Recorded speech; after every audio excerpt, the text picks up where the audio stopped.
Luc, chapitre 14. Un jour de sabbat, Jésus était allé dans la maison de l'un des chefs des pharisiens pour prendre un repas, et les pharisiens l'observaient. Or un homme rempli d'œdème se trouvait devant lui. Jésus prit la parole et dit aux professeurs de la loi et aux pharisiens, « Est-il permis ou non de faire une guérison le jour du sabbat ?» Ils gardèrent le silence.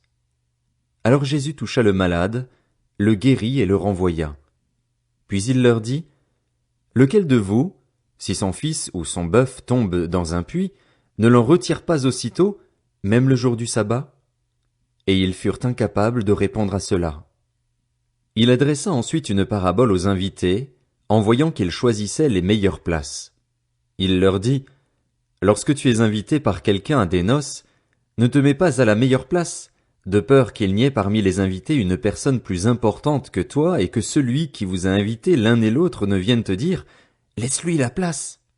Tu aurais alors la honte d'aller occuper la dernière place. Mais lorsque tu es invité, va te mettre à la dernière place, afin qu'au moment où celui qui t'a invité arrive, il te dise « Mon ami, monte plus haut !» Alors tu seras honoré devant tous ceux qui seront à table avec toi. En effet, toute personne qui s'élève sera abaissée, et celle qui s'abaisse sera élevée. Il dit aussi à celui qui l'avait invité, « Lorsque tu organises un dîner ou un souper, n'invite pas tes amis, ni tes frères, ni tes parents, ni des voisins riches, de peur qu'ils ne t'invitent à leur tour pour te rendre la pareille. Lorsque tu organises un festin, invite au contraire des pauvres, des estropiés, des boiteux, des aveugles, et tu seras heureux, car ils ne peuvent pas te rendre la pareille. En effet, cela te sera rendu à la résurrection des justes. » Après avoir entendu ces paroles, un de ceux qui étaient à table dit à Jésus, « Heureux celui qui prendra son repas dans le royaume de Dieu. » Jésus lui répondit, « Un homme organisa un grand festin et invita beaucoup de gens. À l'heure du festin, il envoya son serviteur dire aux invités, « Venez, car tout est déjà prêt. » Mais tous sans exception se mirent à s'excuser. Le premier lui dit, « J'ai acheté un champ et je suis obligé d'aller le voir. Excuse-moi, je t'en prie. » Un autre dit, « J'ai acheté 5 paires de bœufs et je vais les essayer. Excuse-moi, je t'en prie. » Un autre dit, « Je viens de me marier, c'est pourquoi je ne peux pas venir. » À son retour, le serviteur rapporta ces paroles à son maître. Alors le maître de la maison, en colère, dit à son serviteur, « Va vite sur les places et dans les rues de la ville et amène ici les pauvres, les estropiés, les aveugles et les boiteux. » Le serviteur dit, « Maître, ce que tu as ordonné a été fait et il reste encore de la place. » Le maître dit alors au serviteur, « Va sur les chemins et le long des haies, et ceux que tu trouveras, oblige-les à entrer, afin que ma maison soit remplie. En effet, je vous le dis, aucun de ces hommes qui avaient été invités ne goûtera de mon festin. » De grandes foules faisaient route avec Jésus. Il se retourna et leur dit, « Si quelqu'un vient à moi sans me préférer à son père, sa mère, sa femme, ses enfants, ses frères et ses sœurs, et même à sa propre vie, il ne peut pas être mon disciple. Celui qui ne porte pas sa croix et ne me suit pas ne peut pas être mon disciple. En effet, si l'un de vous veut construire une tour, il s'assied d'abord pour calculer la dépense et voir s'il a de quoi la terminer.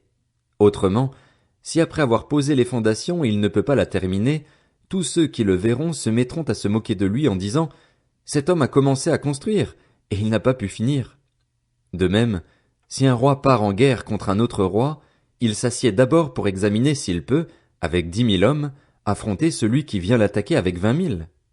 Si ce n'est pas le cas, alors que l'autre roi est encore loin, il lui envoie une ambassade pour demander la paix.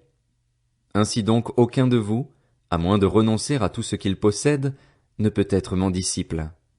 Le sel est une bonne chose, mais si le sel perd sa saveur, avec quoi la lui rendra-t-on? Il n'est bon ni pour la terre, ni pour le fumier. On le jette dehors. Que celui qui a des oreilles pour entendre, entende. Luc, chapitre 15. Tous les collecteurs d'impôts et les pécheurs s'approchaient de Jésus pour l'écouter. Mais les pharisiens et les spécialistes de la loi murmuraient, disant, « Cet homme accueille des pécheurs et mange avec eux. » Alors il leur dit cette parabole, « Si l'un de vous a 100 brebis et qu'il en perd une, ne laisse-t-il pas les 99 autres dans le désert pour aller à la recherche de celle qui est perdue jusqu'à ce qu'il la retrouve? Lorsqu'il l'a retrouvée, il la met avec joie sur ses épaules et, de retour à la maison, il appelle ses amis et ses voisins et leur dit « Réjouissez-vous avec moi, car j'ai retrouvé ma brebis qui était perdue. » De même, je vous le dis, il y aura plus de joie dans le ciel pour un seul pécheur qui se repent que pour 99 justes qui n'ont pas besoin de changer d'attitude. Ou bien, si une femme a 10 pièces d'argent et qu'elle en perd une, ne va-t-elle pas allumer une lampe, balayer la maison et chercher avec soin jusqu'à ce qu'elle la retrouve? Lorsqu'elle l'a retrouvée, elle appelle ses amis et ses voisines et dit « Réjouissez-vous avec moi, car j'ai retrouvé la pièce que j'avais perdue. » De même, je vous le dis, il y a de la joie parmi les anges de Dieu pour un seul pécheur qui se repent. Il dit encore, un homme avait 2 fils. Le plus jeune dit à son père, « Mon père, donne-moi la part de l'héritage qui doit me revenir. » Le père leur partagea alors ses biens. Peu de jours après, le plus jeune fils ramassa tout et partit pour un pays éloigné, où il gaspilla sa fortune en vivant dans la débauche. Alors qu'il avait tout dépensé, une importante famine survint dans ce pays et il commença à se trouver dans le besoin. Il alla se mettre au service d'un des habitants du pays, qu'il envoya dans ses champs garder les porcs. Il aurait bien voulu se nourrir des caroubes que mangeaient les porcs, mais personne ne lui en donnait. Il se mit à réfléchir et se dit, « Combien d'ouvriers chez mon père ont du pain en abondance et moi, ici, je meurs de faim. Je vais retourner vers mon père et je lui dirai, « Père, j'ai péché contre le ciel et contre toi, je ne suis plus digne d'être appelé ton fils, traite-moi comme l'un de tes ouvriers. » Il se leva et alla vers son père. Alors qu'il était encore loin, son père le vit et fut rempli de compassion, il courut se jeter à son cou et l'embrassa. Le fils lui dit, « Père, j'ai péché contre le ciel et contre toi, je ne suis plus digne d'être appelé ton fils. » Mais le père dit à ses serviteurs, « Apportez vite le plus beau vêtement et mettez-le lui. Passez-lui un anneau au doigt et mettez-lui des sandales aux pieds. Amenez le veau qu'on a engraissé et tuez-le. Mangeons et réjouissons-nous, car mon fils que voici était mort et il est revenu à la vie, il était perdu et il est retrouvé. » Et ils commencèrent à faire la fête. Or le fils aîné était dans les champs. Lorsqu'il revint et approcha de la maison, il entendit la musique et les danses. Il appela un des serviteurs et lui demanda ce qui se passait. Le serviteur lui dit, « Ton frère est de retour et ton père a tué le veau engraissé parce qu'il l'a retrouvé en bonne santé. » Le fils aîné se mit en colère et il ne voulait pas entrer. Son père sortit le supplier d'entrer, mais il répondit à son père, « Voilà tant d'années que je suis à ton service sans jamais désobéir à tes ordres, et jamais tu ne m'as donné un chevreau pour que je fasse la fête avec mes amis. Mais quand ton fils est arrivé, celui qui a mangé tes biens avec des prostituées, pour lui tu as tué le veau engraissé. » « Mon enfant, lui dit le père, tu es toujours avec moi et tout ce que j'ai est à toi. Mais il fallait bien faire la fête et nous réjouir, parce que ton frère que voici était mort et il est revenu à la vie, il était perdu et il est retrouvé. » Luc, chapitre 16. Jésus dit aussi à ses disciples, « Un homme riche avait un intendant. On vint lui rapporter qu'il gaspillait ses biens. Il l'appela et lui dit, « Qu'est-ce que j'entends dire à ton sujet ? Rends compte de ta gestion, car tu ne pourras plus gérer mes biens. » L'intendant se dit en lui-même, « Que vais-je faire, puisque mon maître m'enlève la gestion de ses biens? Travailler la terre? Je n'en ai pas la force. Mendier? J'en ai honte. Je sais ce que je ferai pour qu'il y ait des gens qui m'accueillent chez eux quand je serai renvoyé de mon emploi. » Il fit venir chacun des débiteurs de son maître et dit au premier, « Combien dois-tu à mon maître? »« Je dois 100 tonneaux d'huile d'olive, » répondit-il. Il lui dit, « Voici ton reçu, assieds-toi vite et écris 50. » Il dit ensuite à un autre, « Et toi, combien dois-tu? »« Je dois 100 mesures de blé, » répondit-il. Et il lui dit, « Voici ton reçu, écris 80. » Le maître fit l'éloge de l'intendant malhonnête à cause de l'habileté dont il avait fait preuve. En effet, les enfants de ce monde sont plus habiles vis-à-vis de leur génération que ne le sont les enfants de la lumière. Et moi, je vous dis, faites-vous des amis avec les richesses injustes, afin qu'ils vous accueillent dans les habitations éternelles lorsqu'elles viendront à vous manquer. Celui qui est fidèle dans les petites choses l'est aussi dans les grandes, et celui qui est malhonnête dans les petites choses l'est aussi dans les grandes.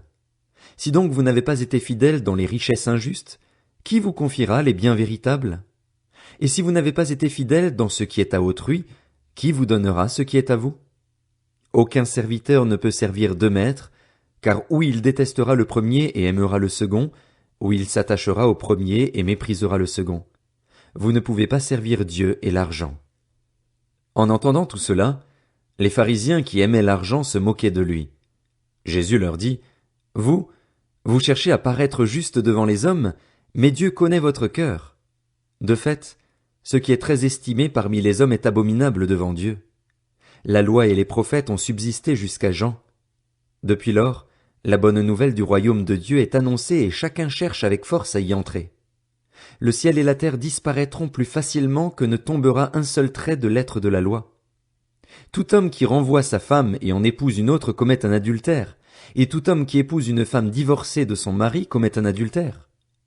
Il y avait un homme riche, qui s'habillait de pourpre et de fin lin et qui chaque jour menait joyeuse et brillante vie. Un pauvre du nom de Lazare était couché devant son portail, couvert d'ulcères. Il aurait bien voulu se rassasier des miettes qui tombaient de la table du riche, cependant même les chiens venaient lécher ses ulcères. Le pauvre mourut et fut porté par les anges auprès d'Abraham. Le riche mourut aussi et fut enterré. Dans le séjour des morts, en proie à une grande souffrance, il leva les yeux et vit de loin Abraham, avec Lazare à ses côtés. Il s'écria, « Père Abraham, aie pitié de moi et envoie Lazare pour qu'il trempe le bout de son doigt dans l'eau afin de me rafraîchir la langue, car je souffre cruellement dans cette flamme. » Abraham répondit, « Mon enfant, souviens-toi que tu as reçu tes biens pendant ta vie et que Lazare a connu les maux pendant la sienne. Maintenant, il est consolé ici et toi, tu souffres. De plus, il y a un grand abîme entre nous et vous, afin que ceux qui voudraient passer d'ici vers vous, ou de chez vous vers nous, ne puissent pas le faire. » Le riche dit, « Je te prie alors, Père, d'envoyer Lazare chez mon père, car j'ai 5 frères. C'est pour qu'ils les avertissent, afin qu'ils n'aboutissent pas, eux aussi, dans ce lieu de souffrance. » Abraham lui répondit, « Ils ont Moïse et les prophètes, qu'ils les écoutent. » Le riche dit, « Non, Père Abraham, mais si quelqu'un vient de chez les morts vers eux, ils changeront d'attitude. » Abraham lui dit alors, « S'ils n'écoutent pas Moïse et les prophètes, ils ne se laisseront pas persuader, même si quelqu'un ressuscite. »